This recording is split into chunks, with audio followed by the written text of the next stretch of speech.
and Sustainability.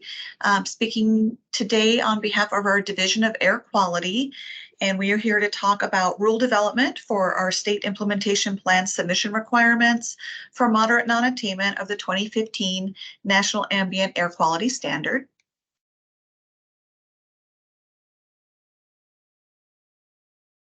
So our Division of Air Quality serves as the air pollution control agency for Clark County. On screen here is just a list of several of the people that have been involved in this attainment process. So in January of this year, we held a series of public meetings where we reviewed our ozone situation and some of the rules we were considering. I'm not going to go into a lot of detail here about the background and the situation that we're facing, but I do encourage you to go look at that January recording if you want more information and details. It is available on our website. We'll provide you the link. Let's see here. So for the Las Vegas Valley, formerly the hydrographic area or H1212, we are in now moderate non-attainment for the ozone standard. We were in marginal non-attainment when the standard was 0.075 parts per million. Once the EPA lowered that standard to 0.070 parts per million, we have been bumped up to this moderate non-attainment. And that is the situation that we are dealing with right now. I do want to mention that the EPA will likely be reviewing the ozone standard and considering lowering it again, in which case we could be in a serious non-attainment situation. But for now, we're in moderate non-attainment and working to get back under the standard by these actions. So with a moderate non-attainment designation, we have to establish emission control requirements in a state implementation plan or SIP. We are required to review reasonably available control technologies or RACT requirements on our area sources. We are required to come up with a 15% rate of progress reduction of volatile organic compounds, and that is required whether or not those reductions help us meet attainment. And we're required to come up with some contingency measures that would be implemented if we do not reach attainment by August of 2024. This table then just shows you the various rules that we're considering and where they fall in meeting the requirements that we are under. This table then identifies the timelines that we're working under. So on the 5th of January, EPA notified us and formally listed in the Federal Register that our deadline to submit the SIP was January 1st of 2023. Yes, that is a retroactive date. Yes, they are aware of that. But it does put us in a time crunch that we need to show good faith progress to develop this plan and get these rules adopted and try and get into attainment as soon as possible. And that's why you might feel it's a little fast tracked. It is, and this is the reason why. We are working with EPA closely and to show, again, that good faith progress and get these rules and actions in place to try and reach attainment. If we are unable to get these rules in place and get our SIP submitted in a timely manner, EPA could start a sanction clock, which would result in a loss of federal highway funds for Clark County, as well as other penalties, and allowing EPA to impose a federal implementation plan and implement control requirements at the federal level. Of course, we want to avoid that. We anticipate being able to avoid that by getting these rules adopted this year. So this series of workshops, again, this is our second series of workshops on these rules. The rules are posted on the website, and the recordings of these workshops are posted on the website. Mondays and today's recordings will be up by the latest, I believe, Monday of next week. The next discussion we'll be having is with the gasoline dispensing facilities proposed rule.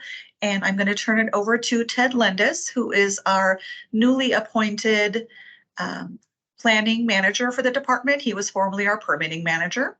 And with that, I'll turn it over to you, Ted. Thank you, Jody. Good morning, everyone. Give me 1 second to go ahead and share my screen.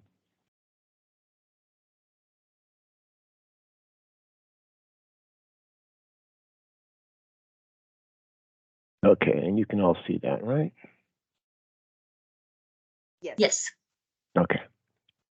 Excellent. Again, my name is Ted Lendis, and today we will be, we'll be talking about gasoline dispensing facilities, and I will go through an overview of the proposed rule.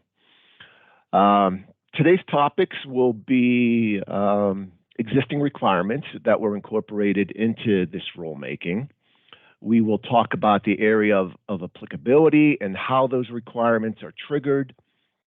I will also outline the rule requirements with some detail about what they are, and I will also outline when the operators need to comply with these requirements. So we have several things that, as I said, we needed to incorporate into this rulemaking. At a minimum, Section 102 must be as stringent and effective as the following requirements here. The control techniques guideline for stage 1 vapor recovery systems was promulgated, was put into effect back in 1975. And this CTG identifies equipment and operating recommendations that qualify as presumptive RACT. We also have the CFR, 40 CFR Part 63, Subpart 6C. This was originally published back in 2008. There were several amendments since then. I think the most recent one was in 2020. It applies to all existing and new gasoline dispensing facilities, each having various compliance dates. I think all at this point in time have expired. And this rule establishes notification requirements, control testing and reporting requirements, and the control requirements closely reflect the controls that are outlined in the CTG. The requirements in Subpart 6C are tiered based on monthly gasoline throughputs. As your throughput increases, the things that you need to comply with also increase, and this is similar to how we structured Section 102, our new gasoline dispensing rule. We also have Section 52, and many of you who have been around for a number of years probably recall Section 52, and that, of course, was our gasoline dispensing rule back over 10 years ago. It was initially promulgated in the late 70s, and the 1981 version is the version that is currently in the SIP. Now, there have been multiple versions after 1981, but I want to make the point that those versions were never introduced into the SIP. So when we finally repealed this rule back in 2011, what that effectively did was it did away with our local authority to administer Section 52. But again, the 1981 version remains in the SIP and is still currently federally enforceable. Owners and operators were notified of EPA's denial to repeal Section 52, and we send out that notice to all of the owners and operators at that time, and that was back in 2016. And you may be thinking to yourself, you know, well, why is it that we don't just reinstate Section 52? And the reason being is that there were a lot of regulatory gaps in that rule. And rather than having Section 52 with its requirements as well as the CFR with those requirements and additional requirements, we decided to bring everything together into one rule where it collectively captures all the requirements necessary.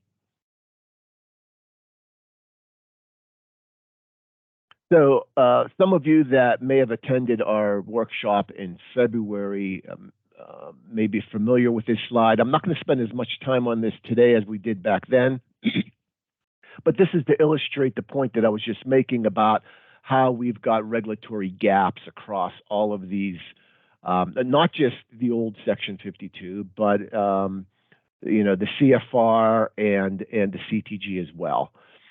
And you'll see across the bottom, Section 102, which is our proposed rule, has green check marks in all of the columns, meaning that it will be addressing each and every one of these requirements, with the exception of the last column, which you'll note none of these requirements were required to install stage 2 vapor recovery. Again, going back to the later versions of Section 52, some of you may recall that those later versions did in fact require stage 2 vapor recovery, but with that repeal, that has gone away, and that's not being proposed in this rulemaking. Okay, so the applicability of Section 102. We'll begin with the area of applicability. So currently, the hydrographic area 212 is designated moderate non-attainment for the 2015 ozone standard, as Jody had indicated earlier. This rule will apply to all areas within Clark County that are designated at the moderate level or higher for any of the ozone standards, even if, again, as Jody alluded to, they're revisiting the standard, and there may be a more stringent standard in the foreseeable future. Any area designation within Clark County that is at the moderate level or higher will be subject to this rule. Currently, however, that translates to just hydrographic area 212.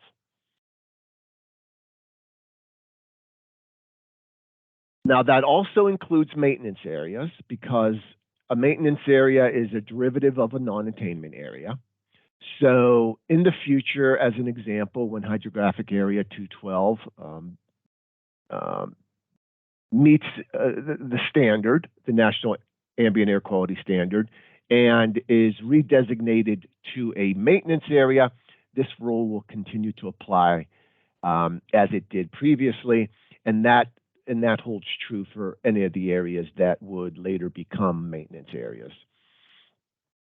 Now, an important note for those of you that are located outside of HA 212, we still have the federal CFR, subpart 6C, to contend with, and that rule will continue to apply to you regardless of this applicability area as it relates to Section 102.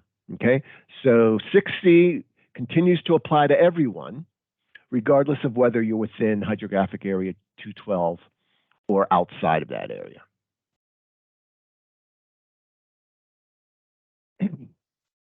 So a quick overview for the benefit of those that may not be overly familiar with what these control systems look like.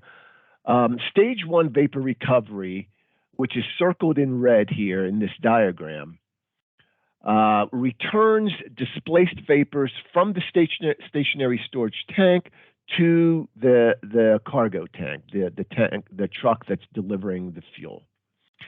And that's delineated by this pink color that you'll see under on top of the underground storage tank and in the tanker truck itself.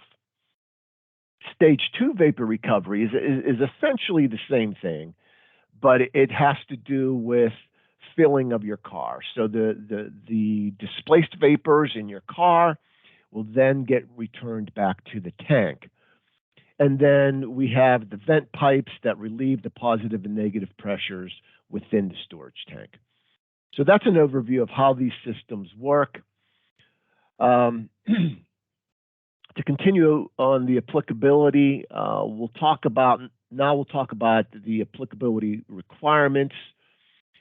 First and foremost, note that aviation gasoline is exempt from all requirements of Section 102. So if you're a GDF that dispenses avgas, this rule is not subject to you. All gasoline dispensing facilities must register with the department. We'll talk about permitting in a little bit. If you fall under the category of needing to obtain a permit, that will suffice for the registration process. Otherwise, we'll have a form for you. It'll be a straightforward form that you'll be required to submit to us, and we'll talk about that in more detail later. But all GDFs must also employ good control practices. They must fill their tanks from vapor-tight cargo tanks, and they need to keep records, particularly of their throughput, because that is how we define, what the applicable requirements are for your operation.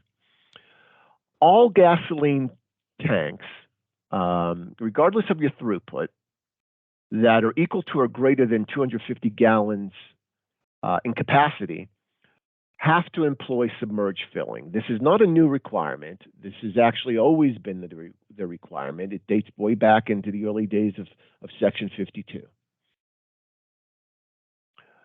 Now, gasoline dispensing facilities that have a throughput that is equal to or greater than 120,000 gallons per year, not to be confused with 1.2 million gallons per year, which is currently the threshold by which we would require stage 1 vapor recovery. And that's consistent with the CFR subpart 6C. In this case, that threshold is being lowered down to 120,000 gallons per year. That equates to 10,000 gallons per month, of course. So those sources must employ stage 1 vapor recovery. They need to monitor that system. They need to conduct performance testing on that system. And they also need to obtain an air quality permit.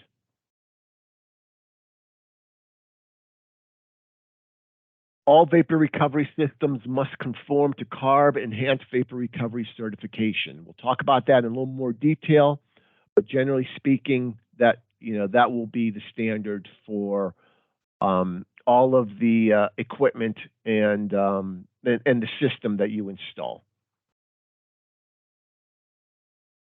So we'll go over each of those requirements in a little bit of detail. Good air pollution control practices, which applies to all of the GDF. We're talking about cleaning up your spills, covering your lids or putting on your lids on your open containers, that sort of thing. Hopefully everyone's doing that anyways. Again, applying to all GDF,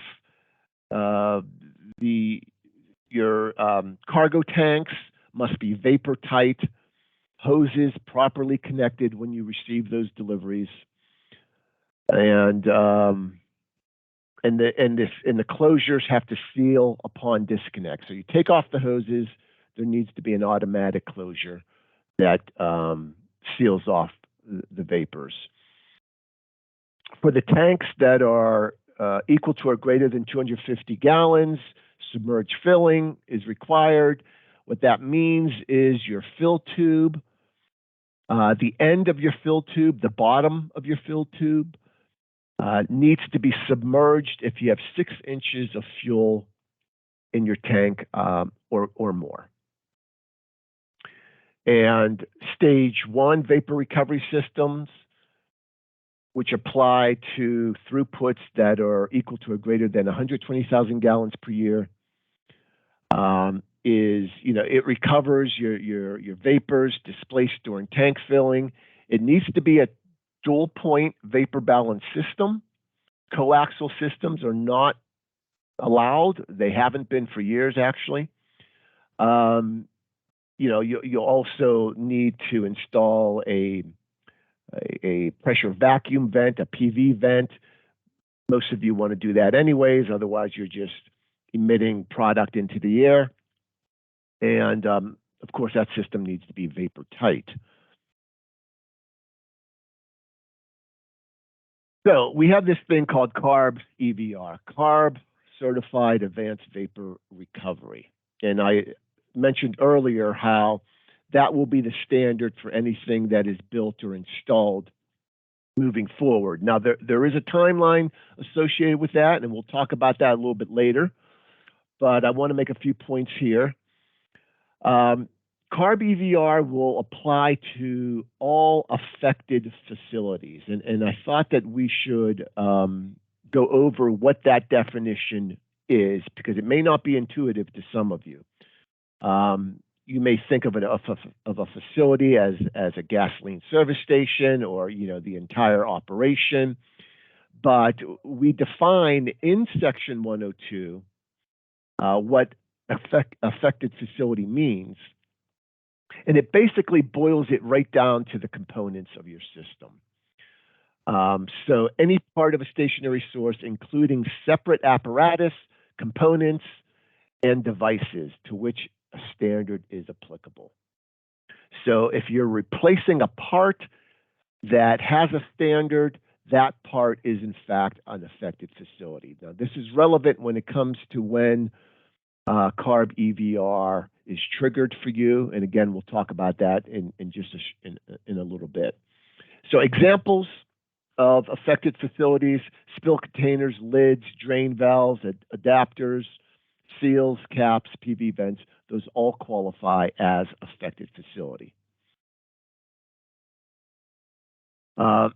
Just a quick discussion about how EVR is technically different than just conventional vapor recovery. EVR is rated to recover 98% of emissions compared to 90 to 95% as you would see with a conventional vapor recovery system. EVR is subject to a very robust certification process that applies to both the equipment itself and the installers. And the design and type of equipment differs from what you would find in a conventional vapor recovery system.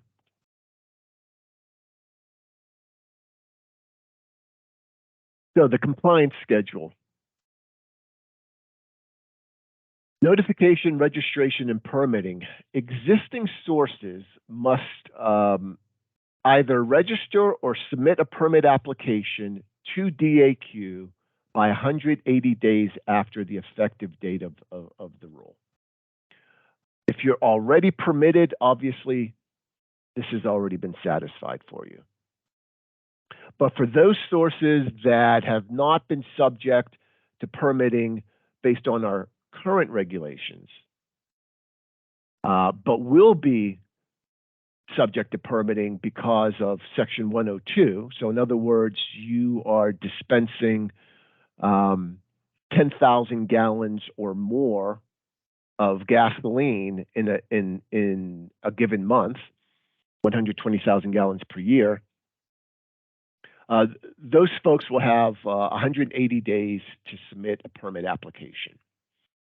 And the same holds true if you fall below that threshold, but you still need to register with the department.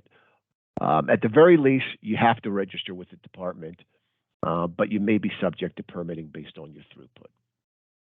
New sources not subject to permitting must register, again, within 180 days of commencing operation. And new sources subject to permitting must submit a permit application to DAQ prior to commencing construction operation or modification. This is essentially the same as how the permitting program works today and always has worked.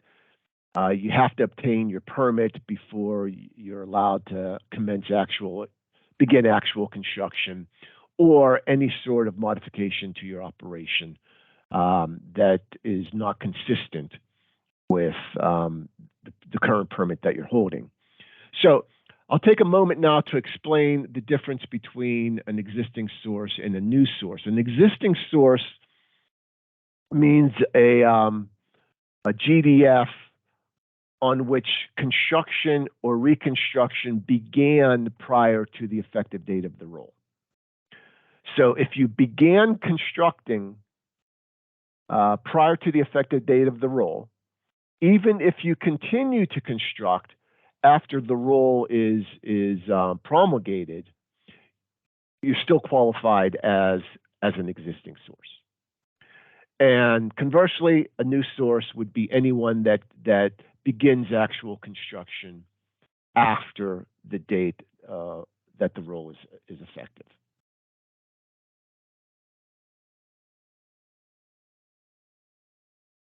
General control measures, again, we're talking about cleaning up the spills and putting the lids on. That's required upon the effective date of Section 102. Submerged filling, similarly, required upon the effective date of Section 102. Stage 1 vapor recovery, conventional vapor recovery for existing sources with gasoline throughputs greater than or equal to 1.2 million gallons per year, you're required to comply upon the effective date of Section 102. That's because you're required to do that now anyways. So if you're an existing source and you're required to have vapor recovery on your system, this rule doesn't change that for you. New sources with gasoline throughputs between 120,000 gallons per year and 1.2 million is required Section 102 by the effective date. I'm sorry, new sources 1.2 million required by Section 102 effective date. Yes, I'm sorry. So if you're coming in new after the effective date of the rule, then yeah, you have to have your vapor recovery in place upon commencing operation. And then existing sources with gasoline throughput between 120 and 1.2 million gallons per year are required to have their vapor recovery installed by 1 year of the rule effective date. Okay, so if you're an existing source, you have 1 year to get your vapor recovery system in place 1 year after the rule becomes effective. And that would be, if you're not required to have that already. So stage 1 vapor recovery, the CARB EVR vapor recovery, all modifying or newly installed affected facilities are required to install CARB certified equipment upon the effective date of the rule. So once the rule is promulgated, if you're an existing source and you're changing out a part, that part needs to comply with CARB EVR certification. Obviously, if you're a new source building after the rule is effective,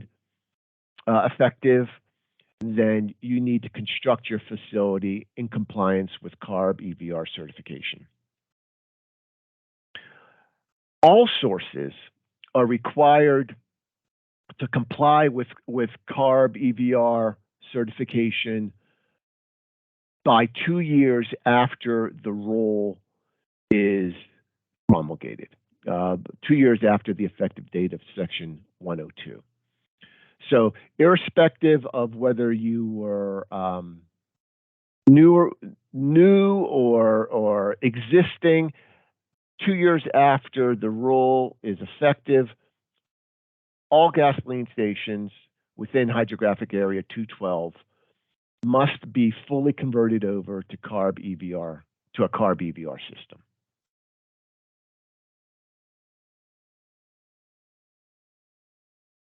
So that's all I had for you. I'll turn it back to Araceli to go over some timelines and some next steps, and then we'll open it up for questions.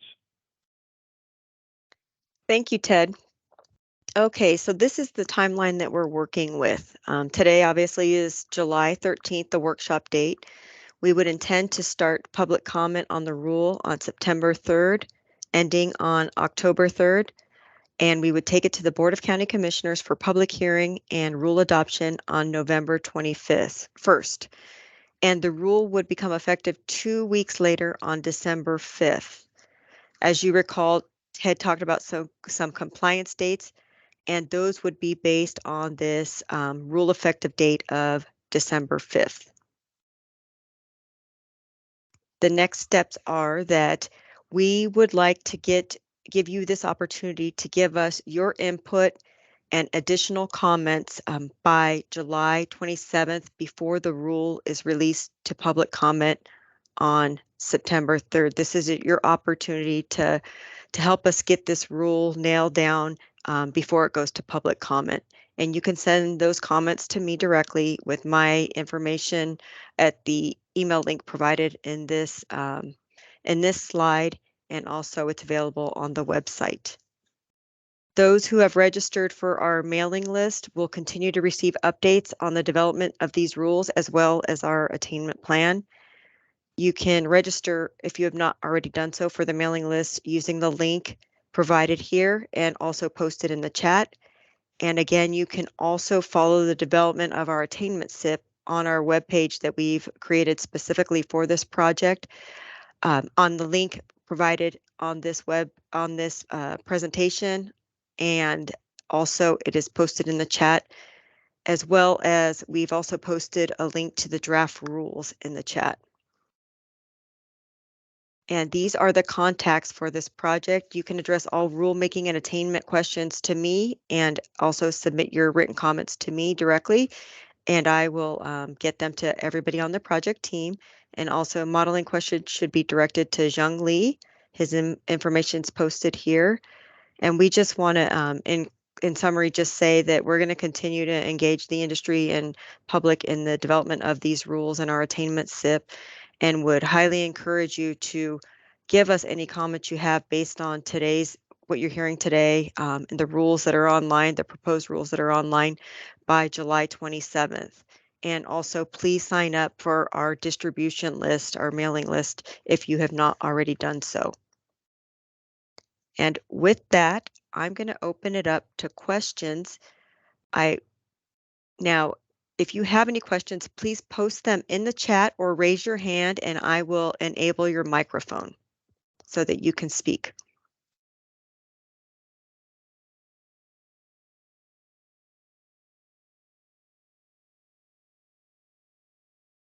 Ted, Phil Mackey is asking, will minor source permits that have a GDF as a source listed in the permit be reopened for cause by air quality, or will that source be required to submit a permit application to incorporate new requirements? Yeah, so that's a good question, Phil. And I'm trying to recall whether we discussed that internally. My mind's drawing a blank. So I will, at the very least, what we'll do is we will initiate a reopening of the permit. But that's not to say that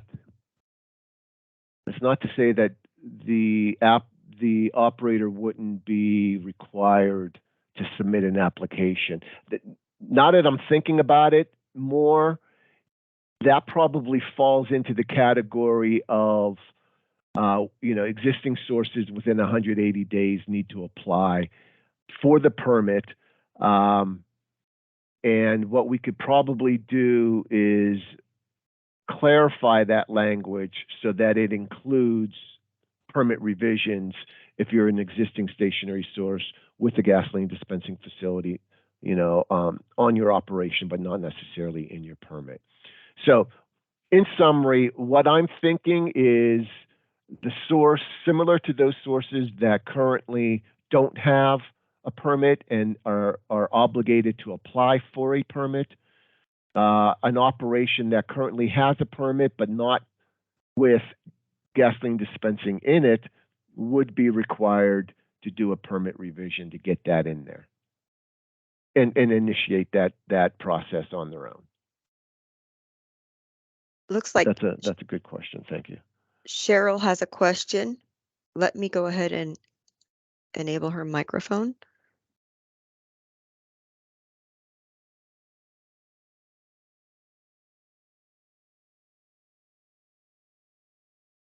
Cheryl?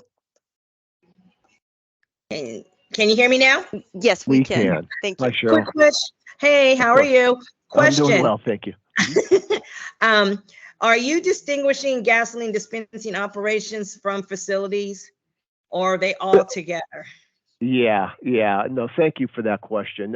Some of you may be familiar with the term gasoline dispensing operations, which we've historically used for years.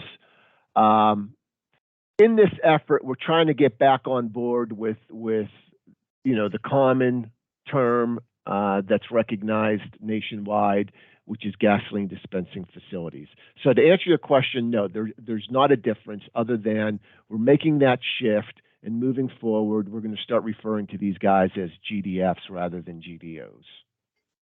Okay, so when we have our fleet, so we'll have to just look at it as the dispensing operations that we have for our fleet at our base. Okay. Yeah. Okay, so we'll have to address everything accordingly. Okay. Okay. Thank you. Thanks. Thank you, Cheryl. Do we have any other questions? Please raise your hand or post them in the chat.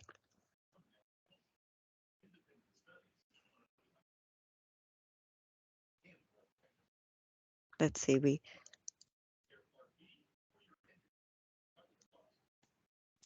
Michael, your microphone should be available.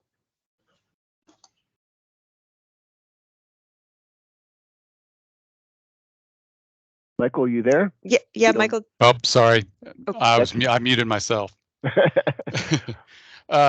So if I'm understanding right, an existing GDF that already has a permit, already has submerged fill, already has stage 1 vapor recovery, would the only, I guess, new requirement be if it had a stage 1 that didn't already meet CARB EVR, that it would have 2 years that would be basically the only change for that type of GDF?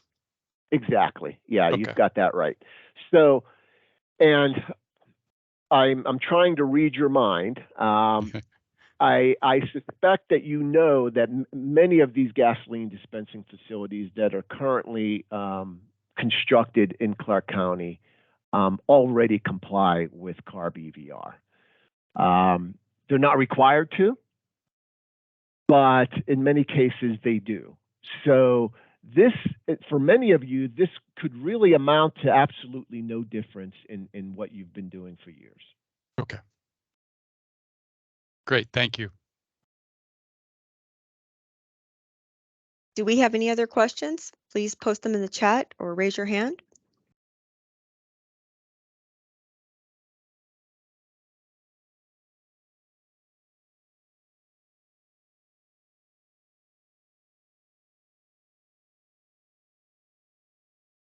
I'm not seeing anything. I think we can go ahead then and close this session. Ted, did you have anything further to add, or? I don't think I have anything to add. No, thank you. Oh, wait, let's see. So Chelsea Sabalos is asking for a tank that requires registration only. Will the facility have to incorporate that new emission source under its current minor source permit?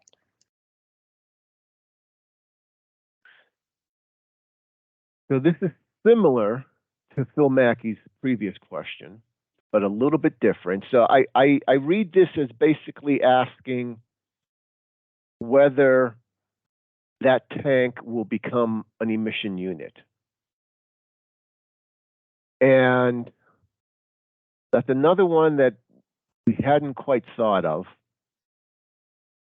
And I'm leaning towards yes from my permitting days as the permitting manager. Any unit that is regulated does qualify as an emission unit. So I'm thinking that that would be a yes, that we would have to go ahead and incorporate that into your permit as an emission unit and fold in any of the requirements that pertain to it. Now, if you're talking about a tank that falls below that threshold of 10,000 gallons per day, per month, then clearly those requirements will be minimal. You know, submerged filling, cleaning up the spills, things of that sort. But obviously, if you're over that threshold, that's when we start to fold in the vapor recovery requirements and then the testing and the monitoring that's associated with that. That's a good question. Thank you.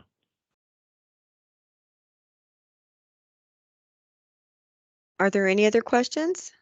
Please raise your hand or post them in the chat.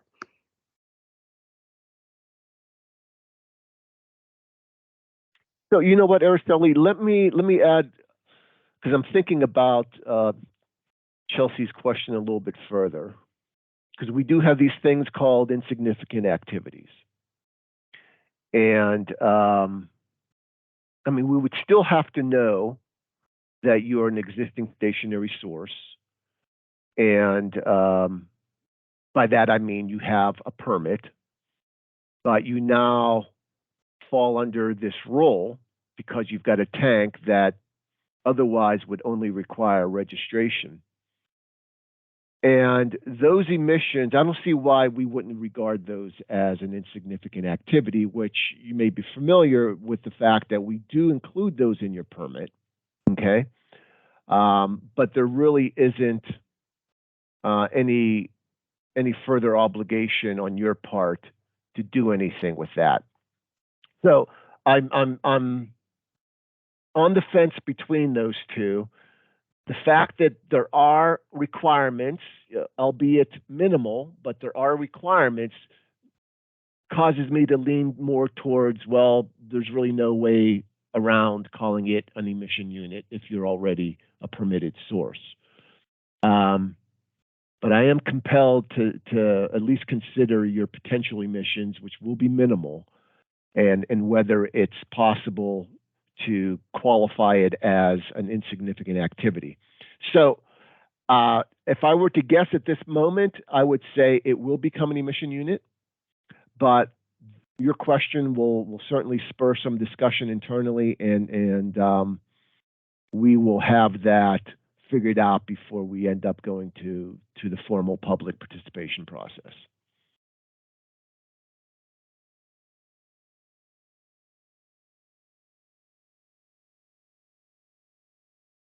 Do we have any other questions? I'll give another minute so that folks can have an opportunity. And please raise your hand or post it in the chat.